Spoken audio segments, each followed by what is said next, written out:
माणसाच्या जीवनाचे चढ उतार कधी थांबतच नाहीत. रोज नवीन वळणं, रोज नव्या दिशा आणि रोज आशा निराशांचे तेच खेळ. रावसाहेब पण या ऊन सावल्याच्या लपंडावाला अपवाद नव्हते. गर्भ श्रीमंती होती, सुखसाधनांची कमतरता नव्हती, सेवेला 2 आस्तुऱ्या होत्या, दिमतीला पाहिजे तेवढे नोकर चाकर होते. पण वाढत्या व्यापामुळे आणि वाड्याला वारस नसल्यामुळे स्वास्थ्य आणि समाधान तेवढं नव्हतं. कल्पना सातवनं जाहीर सभा घेऊन शेवंताला विनाशर्त पाठिंबा दिल्याच्या दुसऱ्या दिवशी शारदा बैठकीच्या खोलीत सहज म्हणाली, रावसाहेब, अलीकडे तुम्ही बऱ्याचदा अंतर्मुख होऊन डोळे मिटून या खोलीत शांतपणे बसलेले दिसता. शरीराप्रमाणे मेंदूलाही विश्रांतीची गरज असते ना शारदा. हो, पण तुमचं स्वास्थ्य बिघडल्यासारखं वाटतंय मला. कुणाचं स्वास्थ्य अबाधित आहे सांग? माणसाच्या आशा आकांक्षा संपतात का कधी? त्या संपल्या ना तर जीवनात स्वारस्यच उरणार नाही.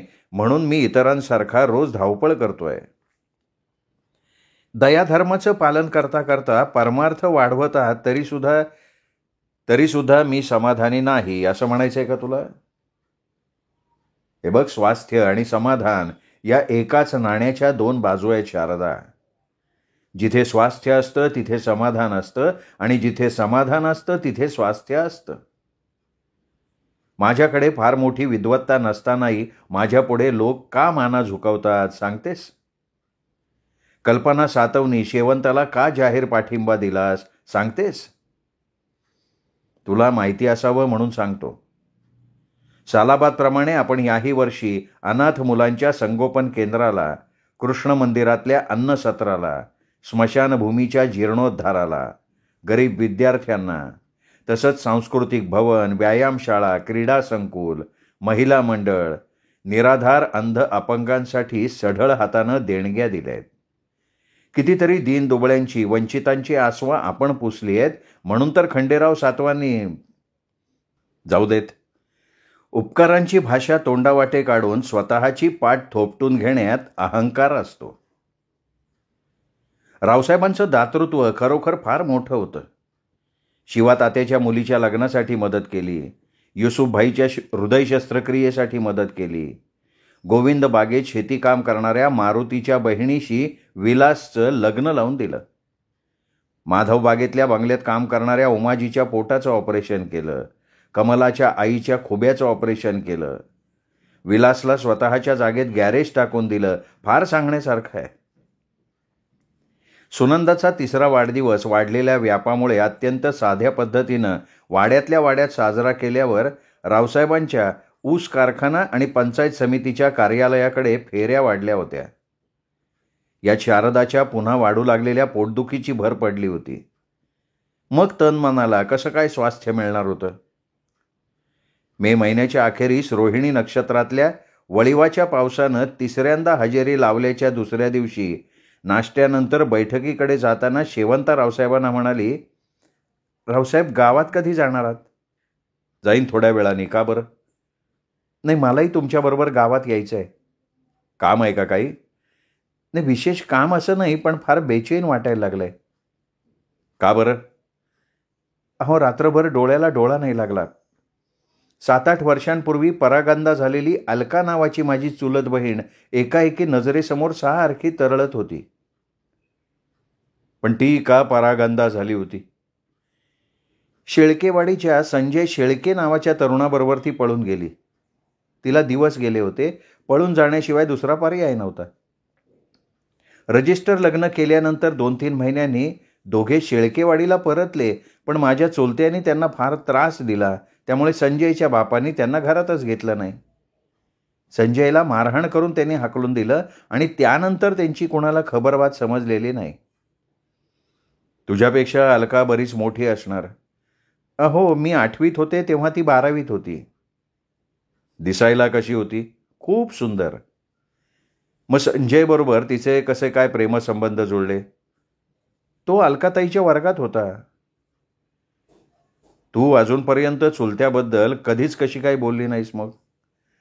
हयात नाही आहेत ते. 4-5 महिन्यांच्या फरकानं 3-4 वर्षांपूर्वी चुलता चुलती दोघंही वारले. लेकीनं कुळाला बट्टा लावला म्हणून त्यांनी फार मनाला लावून घेतलं होतं. आणि विहिरीच्या पाण्यावरनं तुझ्या वडिलांना त्रास देणारे ते धाकटे चुलते. अलकाताईचे वडील थोरले चुलते, माझे बाबा मधले. पण तेच कळेन असं झालंय, कारण अलकाताईचा माझ्यावर फार जीव होता. ती कृष्ण मंदिराभोवती फेऱ्या घालत असल्याचा 2दा भास झाला मला. आपण कृष्ण मंदिराकडे जाऊयात.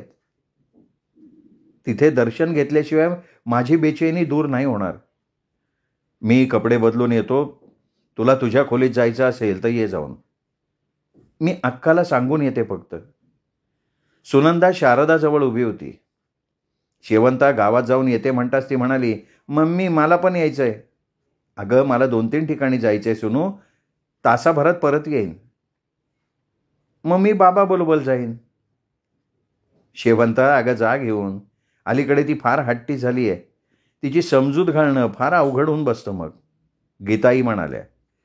सफारीत जाऊन बसेपर्यंत सुनंदानं शेवंताचा हात सोडला नव्हता. तिला बघून रावसाहेब मुद्दाम म्हणाले, ही बलामत कशाला आणलीस ग शेवंता? मी बलामत नाही हा बाबा, मी सुनू. फार शहाणी झाली आहेस तू. मग हायच मी शहाणी. गावाबाहेरच्या रस्त्यानं ते थेट कृष्ण मंदिराकडे गेले. मंदिराच्या आवारात गाडी उभी करताना रावसाहेब शेवंताला म्हणाले, देवाला व्हायला हारवाल्याकडनं थोडी फुलं आणशील का? देव पाना फुलांपेक्षा भक्तीचा भुकेला असतो. चला. शेवंता सुनंदाचा हात धरून म्हणाली. मंदिराच्या सभामंडपाच्या कमानीकडे जाताना सुनंदाचं उजव्या बाजूच्या कडुलिंबाच्या बुंध्याकडे लक्ष गेलं. त्या बुंध्याला पाठ टेकून 6-7 वर्षांचा एक मुलगा रडत बसला होता. ती शेवंताला म्हणाली, मम्मी त्या मुलाकडे बघा ना, तो का ललतोय? शेवंतानी त्या मुलाकडे बघितलं. हुबेहूब अलकाताईसारखा दिसला. 2 पावलं पुढं होऊन ती रावसाहेबांना काहीशा आश्चर्यानं म्हणाली, रावसाहेब अहो इकडे या आमच्याजवळ. काय म्हणतेस? त्या मुलाकडे बघा ना, त्याचा चेहरा हुबेहूब अलकाताईसारखा दिसतोय रावसाहेब. अगं भिकाऱ्याचं पोरग आहे शेवंता. आपण कृष्णदर्शनाला आलोय ना?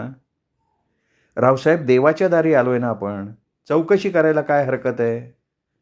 डोळ्यात पाणी आणून शेवंता कातर सुरात म्हणाली, ठीक आहे चल, तुझ्या समाधानासाठी चौकशी करू. ते तिघेही हळूहळू त्या मुलाकडे गेले. गोरगोमटं होतं, पण त्याचे सगळे कपडे अंगासकट काळे कुट्ट झालेले होते. त्याच्या डाव्या गुडघ्याला जखम झाली होती. साकाळलेल्या रक्तावर माशा घोंगावत होत्या. रावसाहेबांनी त्याला विचारलं, का रडतोयस बाळा?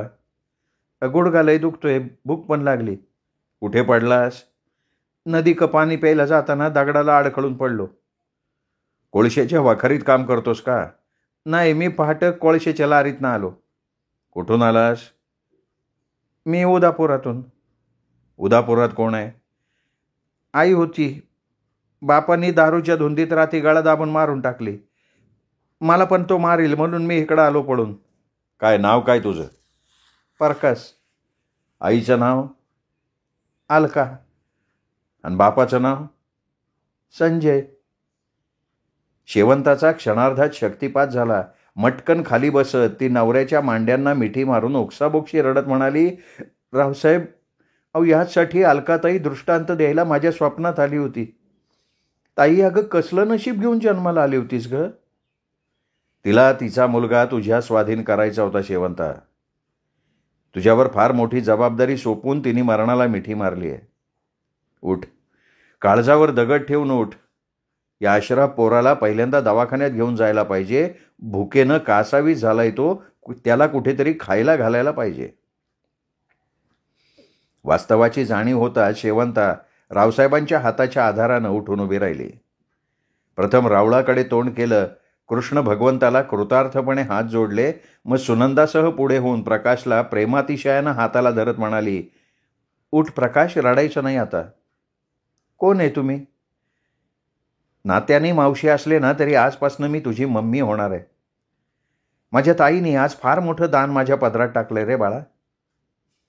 याला आपल्या गली न्यायचं बाबा. हो सुनू, मी यांना भूक लागली आहे. हे बघ दवाखान्याकडे जाताना समोसे जिलबी खाऊ घालू त्याला. मला पण. हो तुलाही. मी याला काय म्हणू? तू याला प्रकाश दादा म्हणायचं. सेवाधाम हॉस्पिटलकडे जाताना रावसाहेब मधुबन रेस्टॉरंट पुढे थोड्या वेळासाठी थांबले. प्रकाश सुनंदासाठी 2 समोसे आणि जिलबी मागवली. शेवंतानं स्वतःच्या हाताने त्यांना खायला घातलं.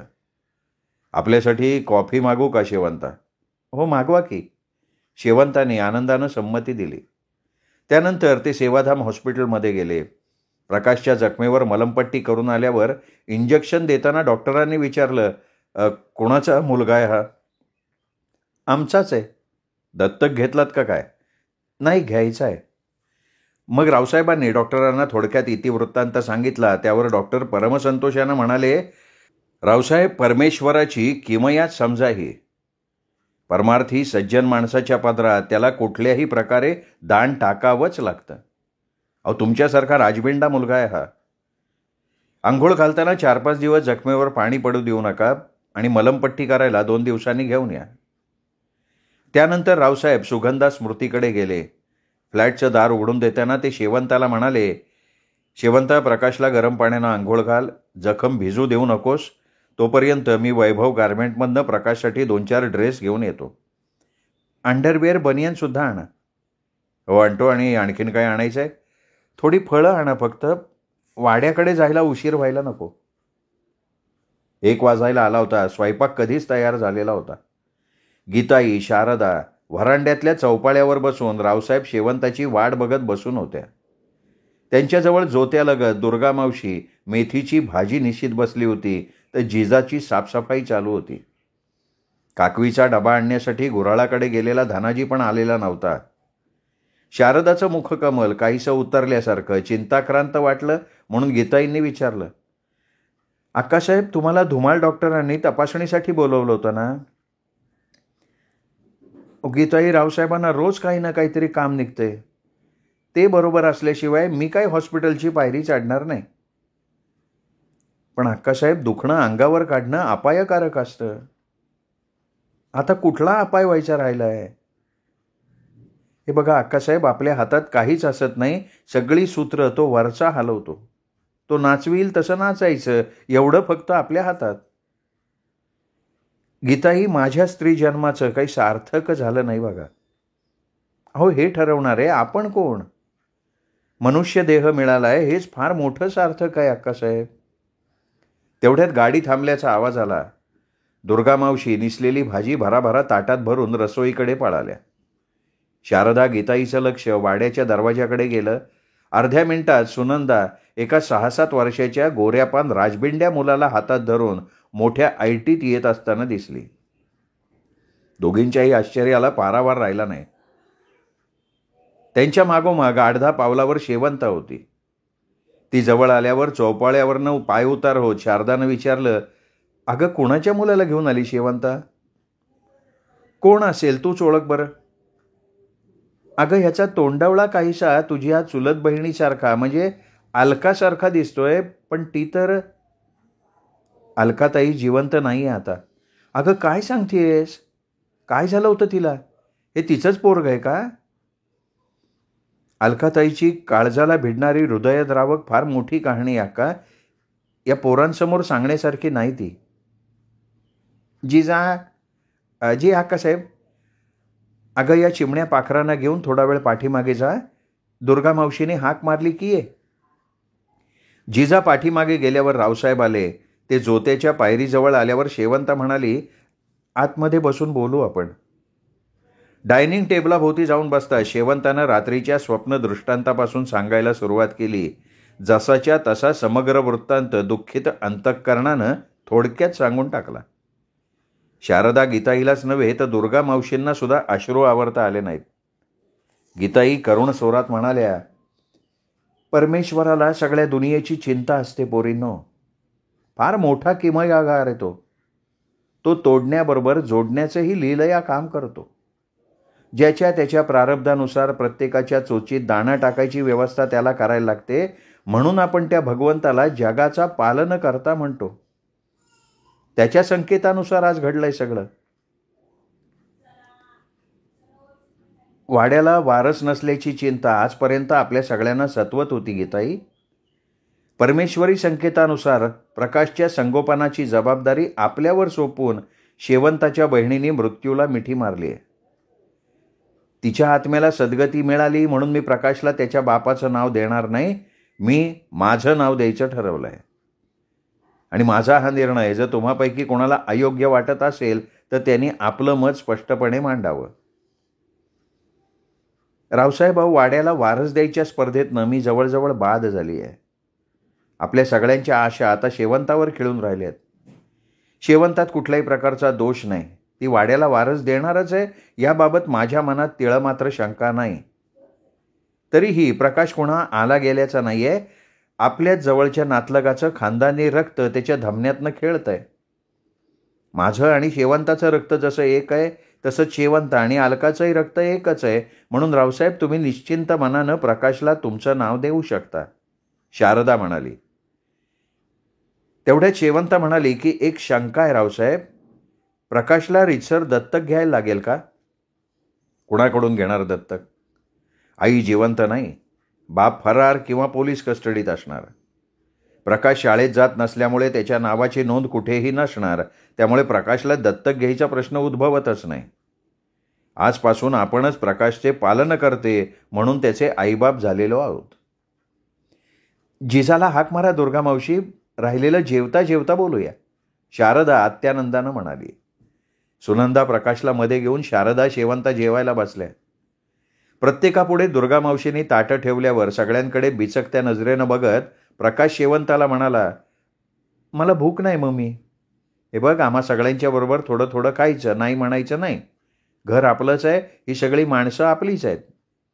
शेवंता मायेनं त्याच्या पाठीवरनं हात फिरवत म्हणाली, मग यांना काय काय म्हणू मी? सुनंदा शेजारी ज्या बसल्यात ना त्यांना म्हणायचं आई, आई समोर ज्या बसल्यात त्यांना म्हणायचं आजी, आपल्या समोर जे बसले त्यांना म्हणायचं बाबा, ज्या वाढतायत त्या दुर्गा मावशी, आणि ज्या तुम्हाला पाठीमागे घेऊन गेल्या होत्या ना त्या जिजा मावशी. राहील लक्षात? राहीन थोडं थोडं, आणि विसरलो तर सुनू सांगन की. मला सुनू म्हणू नको दादा, सुनंदा म्हण, मोठी झाली मी. बरं बाई, तुला सुनंदा म्हणेल ना प्रकाश. हास्यविनोदात सगळ्यांची जेवणं झाली. प्रकाश नवचैतन्याच्या राशींचा वाड्यावर वर्षाव करत आलेला होता. आशेच्या सोनेरी प्रकाश किरणांची उधळण करत असल्यामुळे जणू सगळा वाडा उजळून निघाला होता. काळेभोर डोळे, धारदार नाक, लालीलाल ओठ, गोरापान हसरा चेहरा, सडसडीत देह, नितळ अंगकांती आणि बुद्धीची झाक असलेलं काहीसं उंच कपाळ. प्रकाशची सारीच तनुलता अवर्णनीय असल्यामुळे वाड्याचा प्रत्येक चिरांचिरा जणू आनंदित झालेला होता. जेवण संपल्यावर गीताई शारदाला म्हणाल्या, अक्कासाहेब, पोराला आपल्या कोणाची दृष्ट लागू नये म्हणून त्याच्या डाव्या कानाखाली काजळाचं बोट लावून टाका. नक्षत्रासारखं पोर आहे, तीट लावायला विसरू नका. दुर्गा मावशी पण अपूर्वाईनं म्हणाले. दुर्गा मावशी, खरं सांगू का, कूस उजवल्याचं समाधान वाटायला लागलंय मला. मी वांझ नाही, निपुत्रिक नाही असं वाटायला लागलंय. मी आठवणीने त्याला तीट लावते. त्यावर सुनंदा म्हणाली, आई, तुझ्याजवळ झोपणार आम्ही. अगं, दादाचा पाय दुखतोय, त्याच्याबरोबर मस्ती नाही करायची. नाही कळणार. मग चला. ते गेल्यानंतर शेवंता रावसाहेबांना म्हणाली, तुम्हाला विश्रांती नाही घ्यायची का रावसाहेब? पापण्या मिटतील का नाही ही शंका आहे. मग काय विचार आहे? तन मन हवेत तरंगत आहे, सोन्याचा दिवस उगवल्यासारखा वाटतोय.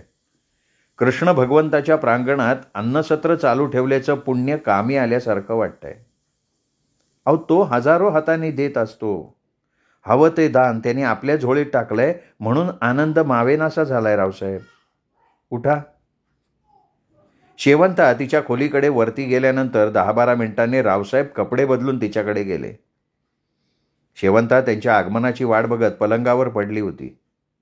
तिच्या शेजारी अंग टाकून रावसाहेबांनी विचारलं, पापण्या मिठू पाहतायत का? तुम्ही येणार नसतात तर मिटल्या असत्या त्या. नियमाला हरताळ फासून मी तुझ्याकडे आलोय शेवंता. आज आपलाच वार आहे रावसाहेब. आपला वार रात्री जेवणानंतर सुरू होतो. अक्काला तपासायला कधी घेऊन जाणार रावसाहेब? शेवंतांनी विषयच बदलून टाकला. 9 तारखेला सभापतीपदाची निवड होणार असल्यामुळे 10 किंवा 11 तारखेला हॉस्पिटलमध्ये घेऊन जायला लागेल. फक्त तपासून आणायचं ना? नाही ग, शारदाला हॉस्पिटलमध्ये ॲडमिट करायचं आहे. का? डॉक्टरांनी गर्भाशयाच्या कॅन्सरचा धोका बोलून दाखवलाय. गर्भाशयाची पिशवी बहुतेक काढून टाकायला लागणार. अक्काला माहिती आहे हे? नाही. पिशवी काढून टाकायला तयार होईल का अक्का? अगं, पिशवी खराब झाली आहे. मूल होण्याची शक्यता मावळल्यामुळे पिशवी असली काय नसली काय सारखंच आहे. जीव महत्त्वाचा नाही का? अक्काच्या कानावर घालायला हवं? नाही, गरज नाही शेवंता.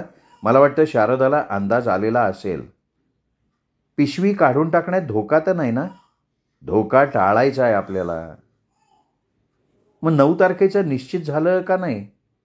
शेवंताने पुन्हा विषय बदलला. काय म्हैस अजून पाण्यात आहे. रस्सीखेच चालू झाली असल्याचं आलंय कानावर. सगळी सूत्र तुझ्या मामासाहेबांच्या हातात आहेत. पण त्या ज्येष्ठ मंडळींना डावलता येईल का मामांना? आपण आग्रह नाही धरायचा. समाजसेवा करण्यासाठी पदच कशासाठी हवं आहे? फिरकी घेताय का माझी? नाही ग शेवंता, हे बघ 9 तारखेला काहीही चमत्कार होऊ शकतो. 4 वाजण्याच्या सुमाराला रावसाहेब शेवंतासह खाली आले. न्हाणीत जाऊन फ्रेश होऊन बैठकीच्या खोलीत जाऊन बसले. त्यांचे फोन चालू असताना विलास आपल्या नववधूला मोटरसायकलवरती घेऊन गीताई आणि रावसाहेबांच्या दर्शनाला आला. त्यांनी पहिल्यांदा गीताईंचं दर्शन घेतलं, मग ते रावसाहेबांकडे आले. विलासच्या बायकोचं नाव शोभा. विलाससारखी गव्हाळ वर्णाची शोभा नाकाडोळ्यांनी छान होती. दर्शनानंतर रावसाहेबांनी तिला आपलेपणानं विचारलं, कधी आलीस माळवाडीहून?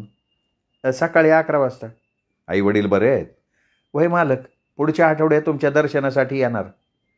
अगं, मोठ्या माणसांनी दर्शन घेण्याइतपत मी मोठा नाही आहे शोभा. कुणाला झुकायला लावणं मला नाही आवडत. पण आमच्यासाठी तुम्ही तर देवच आहे ना मालक, शोभा नम्रपणे म्हणाली. शोभा काही काळ सुगंधा हयात असताना वाड्यात वावरली होती, म्हणून तिला वाड्याची, वाड्यातल्या माणसांची बरीचशी माहिती होती आणि त्यामुळे ती रावसाहेबांच्या समोर यायला बिचकलेली नव्हती. रावसाहेबांनी तिला विचारलं, भाऊ भाऊजाईला भेटून आलीस का शोभा? नाही, थोड्या वेळानं जाणार. गीताई, सुनेला रसोईकडे घेऊन जा. जिजाला चहा पाण्याची व्यवस्था करायला सांगा. साडी चोळीनं तिची ओटी भरा. 10-15 मिनिटात भोजनगृहाकडे चहासाठी येतोय आम्ही. बैठकी बाहेर पडताच गीताईंनी विलासला विचारलं, विलास, तुझी आई वाड्याकडे येणारी वाट विसरली तर नाही ना? अहो, तिच्या मनात पुष्कळ आहे मोठी आई, पण तुमच्या पुढे येऊन उभं राहायचं अजून तिला धाडच नाही होत. अरे, मी सगळं विसरली आहे विलास. तुझा बाप गेला ना तेव्हा सगळं संपलं. मला सांग, तुझं ठीक चाललंय ना? वय की मोठे आई. रोज 3-400ची निव्वळ कमाई होती आणि रावसाहेबांचा वरदा हस्त पाठीशी आहे, त्यामुळं कुठं कसली अडचण बी येत नाही. घर खर्च वाजा जाता आता 4 पैसे शिलकीला बी पाडायला लागलेत. शोभा, रावसाहेबांच्या समोर तोंड उघडता नाही आलं मला. मी तुमच्या शब्दापुढं नाही जाणार आईसाहेब. मला साहेब पदवी नको. आई म्हण, सासूबाई म्हण किंवा गीताई म्हटलीस तरी चालेल. गीताई हा शब्द तोंडात बसलाय. काय सांगणार?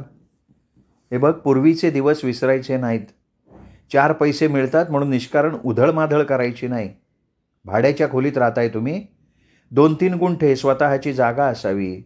ह्या जागेवर स्वतःचं टुमदार घर असावं अशी माझी अनिवार्य इच्छा आहे. स्वयंपाक पाणी सांभाळ, मग फावल्या वेळात टेलर काम शिकायला जा. आणखीन एक सांगते, आपली पायरी बघून सगळ्यांची मर्यादेनं वागायचं.